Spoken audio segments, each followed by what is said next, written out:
Karla. Welcome to Spirituality Matters. Now let's settle in and find that sacred space between here where I am and there where you are. And let us be reminded that the holy transcends our physical bodies. And our time together is just as meaningful and sacred as if we were sitting beside one another. So now let's get started. Now, if you'll notice, when this gets uploaded to our YouTube channel, you're going to see that I'm in a new place in our home as we try to just figure out podcasting in the time of Corona. So please be patient with us if the sound quality is a little off or the video is a little off, but we're doing the best we can.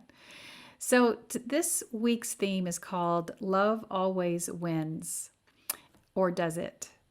And we're going to talk about this notion of love. This is being recorded the week before Valentine's Day. And so the timing is really appropriate. But also, anytime we talk about love, there's just a whole gamut of emotions that can arise for you. And so oftentimes it's a trigger for us. So we're going to talk about what those triggers can teach us. And we'll also be talking about the concept of love through an example of Prince Harry and his wife, Meghan Markle. So yes, even the royals will be able to help us out here. So hopefully by the end, as we journey through this time together, talking about love, that we will be able to inspire you a little bit more about maybe some places in your life that you could look at what needs to be healed or what you need to let go of related to how love shows up for you.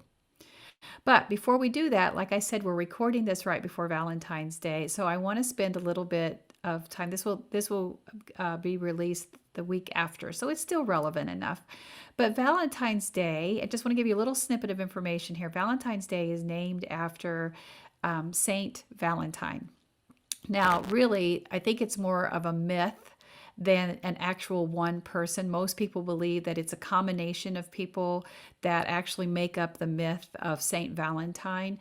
But we know that he was to have performed all kinds of miracles. So that's why, like, the story is like, wait a minute, he was over here and then 300 miles later he performed this miracle. It seems like there's a lot of stories that kind of pile on top of each other to make the myth of Saint Valentine's. What we do know is that he was executed by the Roman Emperor Claudius III. So there was a Saint Valentine, wasn't a saint at the time, a person named Valentine who was executed by Claudius III because he refused to denounce his Christian faith. So remember, throughout Roman history, there were times when they had become Christianized and other times when it was not in favor of the Roman emperor. So at this time, unfortunately for Saint Valentine, he was executed because he refused to denounce his faith. But one of the myths around him is that during his time in prison, he healed the jailer's daughter who had been afflicted with blindness due to some kind of disease. So she and he began a writing campaign back and forth. So during his time in jail, he would spend time writing letters to the jailer's daughter, and he would sign them, "Your Valentine." So that is one of the myths about how Valentine's Day started. But interestingly enough, as is the case with so many of the seasonal, like the equinox or the solstices, you will see where the church will have entered some kind of ritual or other kind of sacred event to kind of get people to move away from some of their pagan traditions. And the same thing holds with St. Valentine's Day. So somewhere back in probably around the 6th century, and probably even earlier than that, there was an annual event called Lupercalia. And that was a very popular event at the time because so many people loved that. It was raucous, it was rowdy, it was kind of bloody because people would get in these crazy matches, and it was all about love as well, as people just kind of let loose and partied basically for days. Well, Pope in the 5th century, the Pope Galatius wanted to replace Lupercalia. So guess what? He outlawed Lupercalia celebrations and instead created Valentine's Day so that people then could direct their energy for love and commitment to something that the church approved of versus one of their pagan traditions. So whether it's St. Valentine's Day or Lupercalia, whichever one that you celebrate at this time, I think it's always nice to know there's an interesting nugget when it comes to some of these human-made holidays, how they actually impact our all of our collective histories, because all of us sometime or another have ancestors who would have celebrated some of these pagan traditions. Okay, so back to our whole concept about love always winning, or does it? So I'm going to start with a story about Prince Harry and Meghan, who you would be forgiven if you don't remember that they had a very tumultuous 2020 as well as if we all didn't, with everything that was happening at the time. But what happened is that Prince Harry decided that it was in his family's best interest, meaning his new wife and their child, that they abdicate from the royal duties and take up private life here in America. Now, if you just said that sentence to somebody, what I just said, if you just take that sentence out of context and say, well, it sounds like that the royal life was inconvenient for him, so he decided that he would rather have a glamour life in California, that simply is not true. There were a lot of reasons that piled upon one after the other that compelled Prince Harry to do this. And it goes back to the death of his mother and his disdain for paparazzi and what he saw happening to his wife at the same time. And I'm sure it broke his heart. I'm sure it also traumatized him. But there's context here because it's a lesson for all of us. Just because I said he abandoned his royal duties, that also has context to what happened with the backlash of something that they said. So what you see happening, just to give you a little bit more information, what you see happening in the media, especially when it comes to Meghan, you would see a sharp contrast with how they would talk about Meghan versus how they would talk about Princess Kate, and who is Prince William's wife. So this became not only very stark, it became very disturbing because it was clear that there was racism involved. And so they finally had enough, and they decided that this was it was time for them to move on. And so part of what they're doing now is kind of branding themselves, because they are a united front.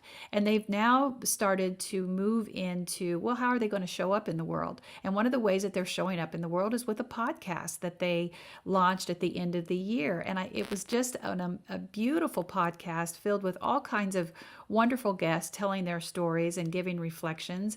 So at the end of that podcast, Meghan or Harry, one of them says, "Love wins," and the other one comes in and says, "Trust us when we say love always wins." Well, so many people caught on just that one phrase, "Love always wins," and they got blasted across social media from people saying, well, isn't that easy for you to say?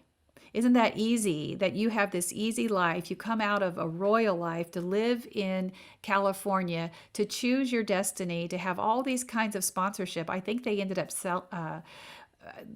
securing a $30 million contract with Spotify just for their podcast alone. So you could see that leaving royal life has actually been very rewarding for them in so many different ways. So, but when you take that soundbite and the disdain that people have already for the royals or people who have that kind of glamorous life, you can easily see how, number one, that the soundbite does sound trite. Oh, love always wins. But when you take it into context of their situation, it makes sense, because love did win. Love always wins. They've made a commitment. I'm sure that their decision to leave royal life was not made, number one, it wasn't made in a vacuum. And number two, they would have had some really emotional tumultuous conversations to make that, because I think Megan was committed to trying to live the royal life the way that she was expected to live. But it didn't work for her, and it didn't work for them.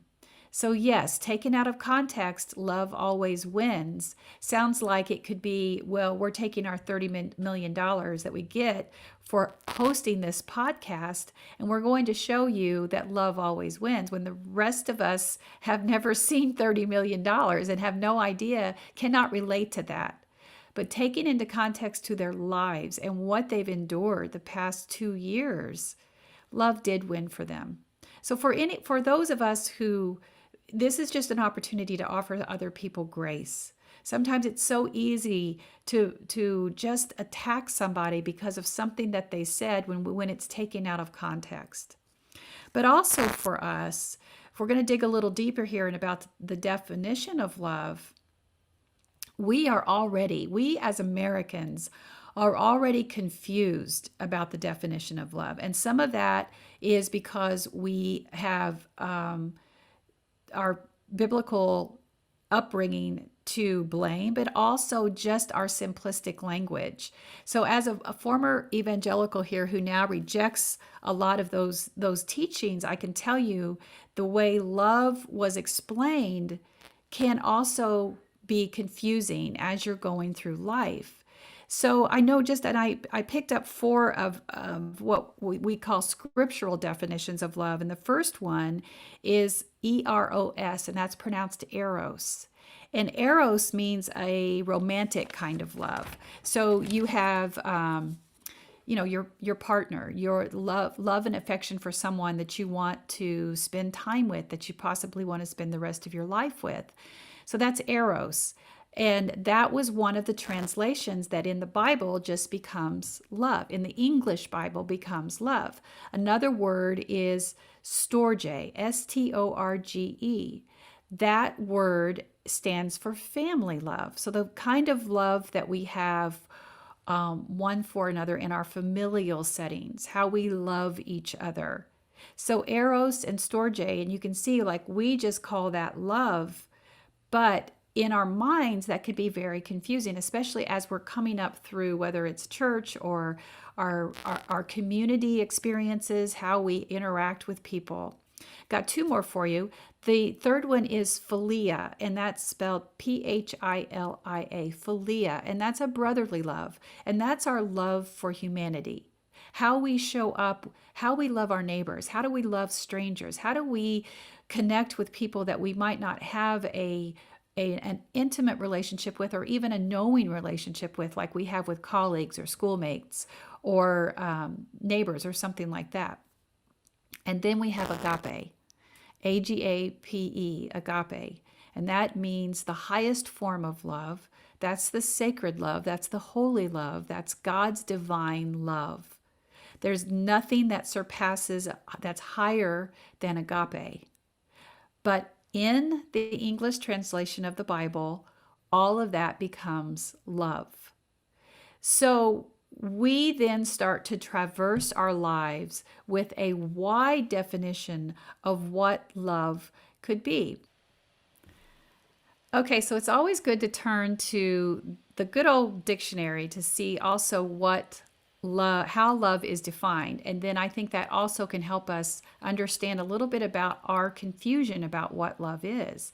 The first thing the dictionary says is it is a profoundly tender, passionate, affectionate for another person. Okay, that makes sense. That's why so many of us are comfortable with saying, I love you to people who, even if it's strangers, especially in social media, you see that often where people will respond to maybe a video or something I've done and they'll say, oh, I love you so much, or something like that.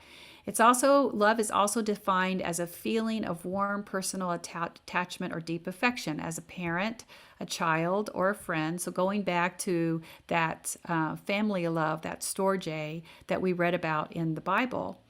Also, like a sexual passion or desire for someone that you truly love and want to be intimate with, and you want to spend some time with or be committed to in a committed relationship. Then there are other definitions that I find very interesting, which we get down to to love up, like when we do physical, like we're going to cuddle with somebody. I'm just going to going to show you love, how you show physical, but also how we take a liking for something, not necessarily a person. So that's where we get into, and I've heard teachers talk about this before, like maybe it's not a good idea that we say how much we love a salad or how much we love cereal or how much we love a sports team, when it confuses the mind and the heart about what exactly you mean by that word.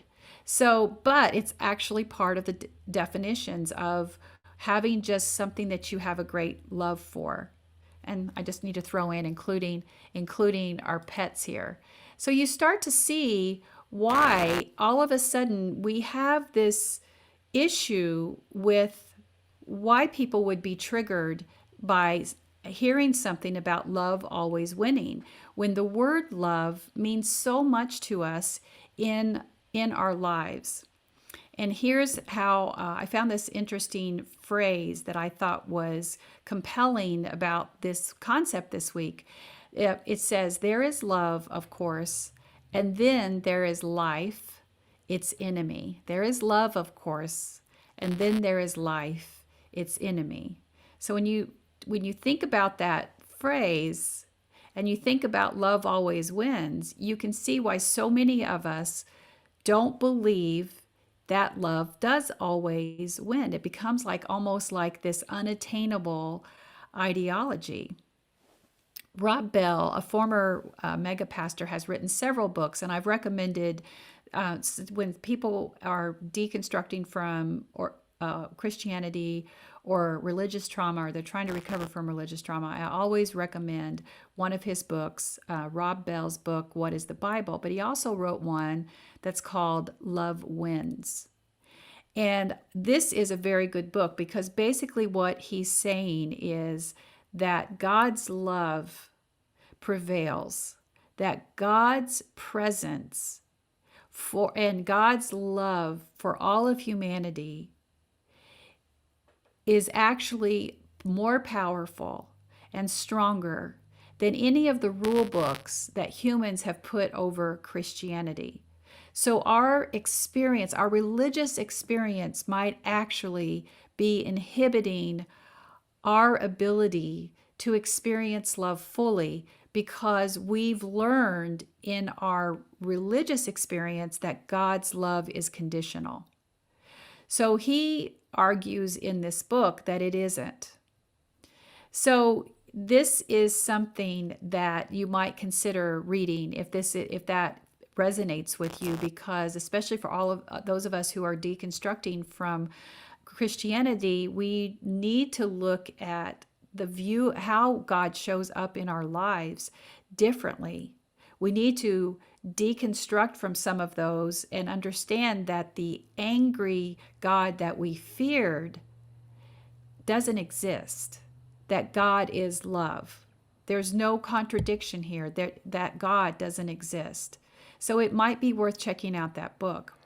But believing in this angry God, this vindictive God, really reinforces that fear-based theology. So sometimes we're not even aware of how often what we're seeing in front of our lives, like even though we love, life is interrupting us, we're not even aware of how often we're still filtering some of our beliefs or some of our experiences through the beliefs of our past.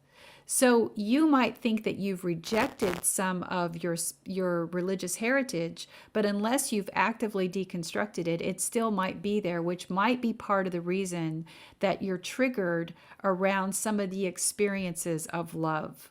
So love for your salad and love for your dog might feel very natural, but love for other humans or love in a close-knit relationship, whether it's intimate or just with a good friend, where you're entering into almost a sacred bond, where you're going to be you're elevating that relationship to such a level that you know that you're going to be more committed in that friendship and be loyal to each other in ways that you hadn't been in the past. Sometimes that's very hard to do if you're still holding bitterness about some of your religious experiences. And I know that's a deep subject, and you're probably thinking, why does that have anything to do with the day that we're talking about love? But everything comes back to not only just talking about love, but talking about our healing while we're here. So love can't win. There's no chance for love winning unless we are healing. Love will never win. So there are two, as morbid as it may sound, beloveds, there's things that we have to realize about our lives. We are in the middle of a bookend here. We're born, we live our lives, and we die. Those two are givens if we're here. So we're somewhere in the middle of this book, in these bookends. So how we show up depends on what we're willing to face. How we show up depends on what we're willing to look at to heal.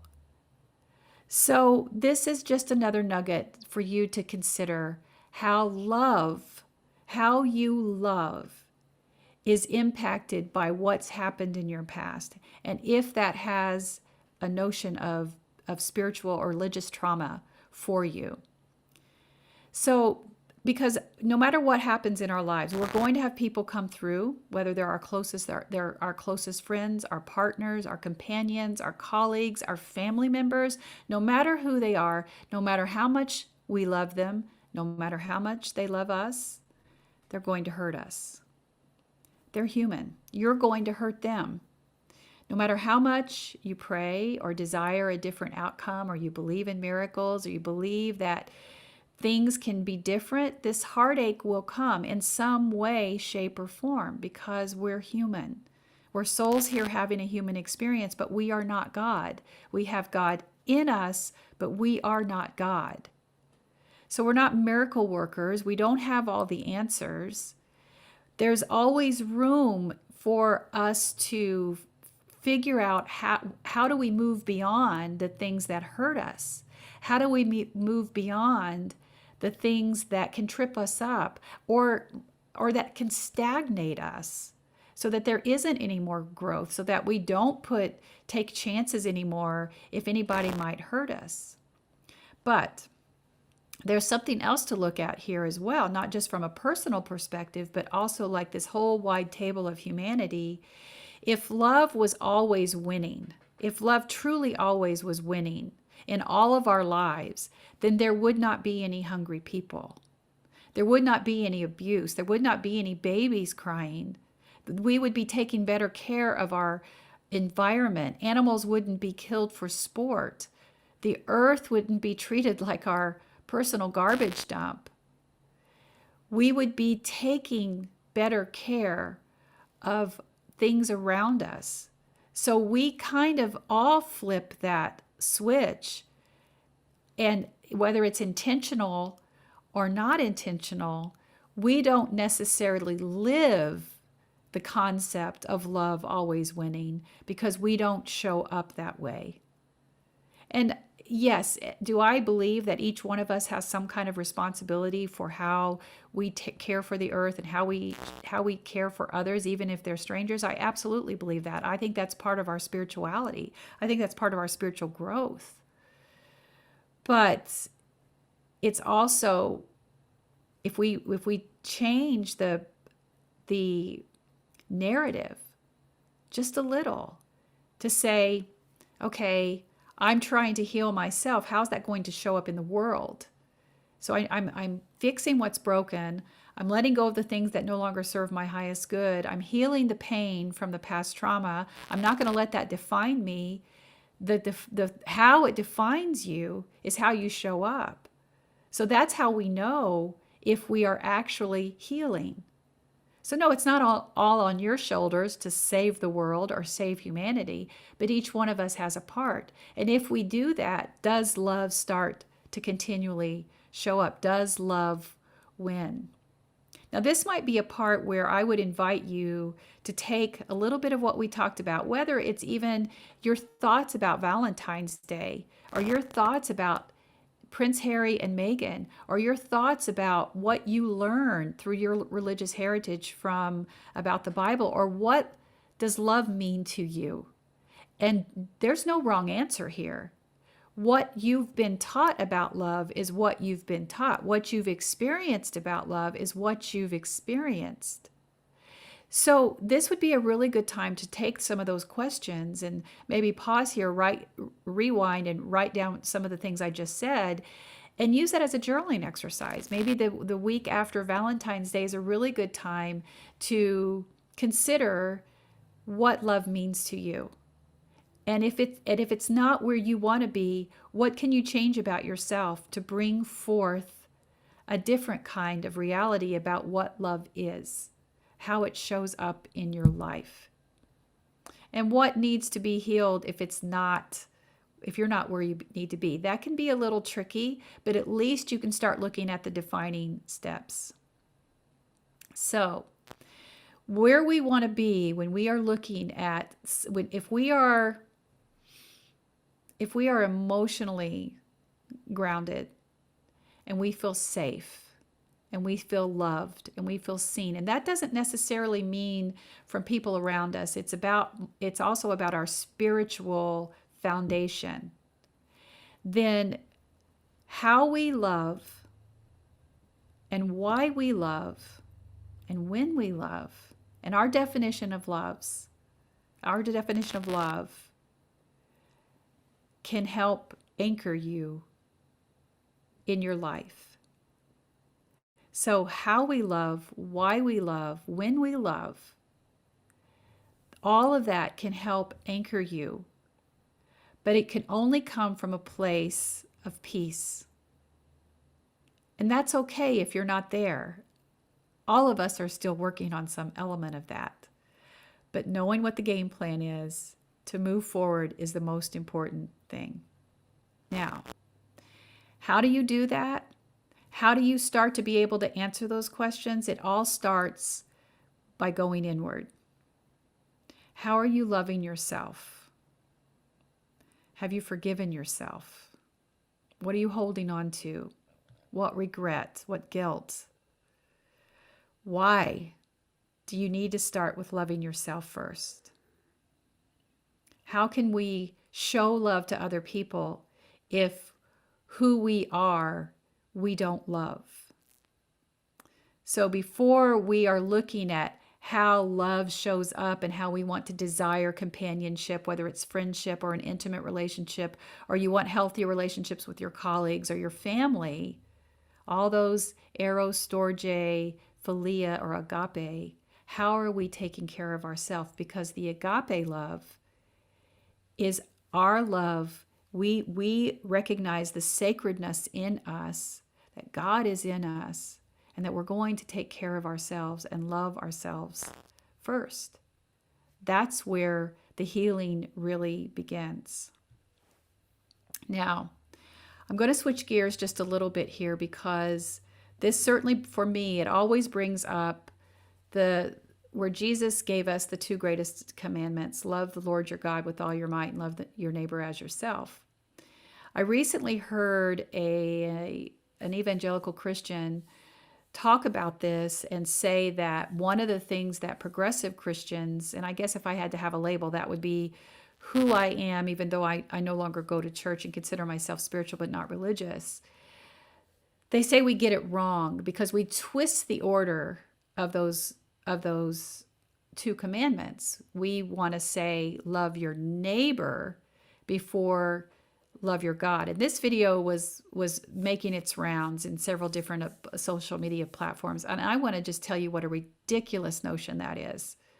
So for any of you who are told that, or you heard that, do not wear that. Do not accept that. Do not be confused by it. Because what Jesus was saying with that commandment was that the love of your neighbor is godlike. It's not about switching them around. That's a deflection. That's such a ridiculous argument. But a lot of times they're looking for talking points if we who feel that we live by these commandments are coming together to find ways to help heal one another, and especially those who have been so dehumanized by some of these beliefs. But loving your neighbor as yourself doesn't become a sin ever. That you can't put language around that. But that's also about loving your neighbor as yourself. Jesus was giving us permission to love ourselves. God, ourselves, and neighbor, all wrapped up in those beautiful words of Jesus. So we can't love God without loving ourselves, and we can't love ourselves without loving our neighbors. It's a beautiful circular mantra of peace and love and harmony. It's not putting one in front of the other. It's about how we ground ourselves to make sure we're ready. That's why it's so important that you do find time for these journaling exercises. You do find time for enrichment, for spiritual connection, because that's how we provide the foundation for how we're going to show up. It's the same thing with our body. I can't go on 3 hours of sleep continually. I might be able to do it one night, but I have to take care of my body, because that's like a physical representation of, well, if I go without sleep, how am I going to be able to do my job? How am I going to be able to focus? I can't. It's the same way with how we are taking care of ourselves. So not just the physical, it's the emotional, it's the spiritual, it's the mental. What are all those aspects? So, maybe creating a journal with lines and saying, how am I taking care of myself emotionally, physically, spiritually, and mentally? Because that is part of the sacred commandments that Jesus left us. So that was my side note, but I do want to end with this thought. Love can win. We should be happy for those who feel that love is always winning for them. That means that, especially in the case of Harry and Megan, they've made a commitment to one another to make that happen. I pray that continues to work for them as they look to serve the way for humanity the way they can. I think they're going to have some beautiful podcasts, and we should be grateful for the wisdom that they're going to give us, because the world needs healing. So love can win, and I want you to consider that for your own life as well. So amen and blessed be. Okay, beloveds, I'm honored to be in this space with you, and I pray that you received something. I know I did, because the teacher teaches what she needs to hear. So now, beloveds, go in peace and be at peace, and may you know love and be loved. Go and know that others are on this journey with you, and you are not alone. You are seen and deeply and unconditionally loved. Hope you have a great week, and I'll see you soon. Bye for now.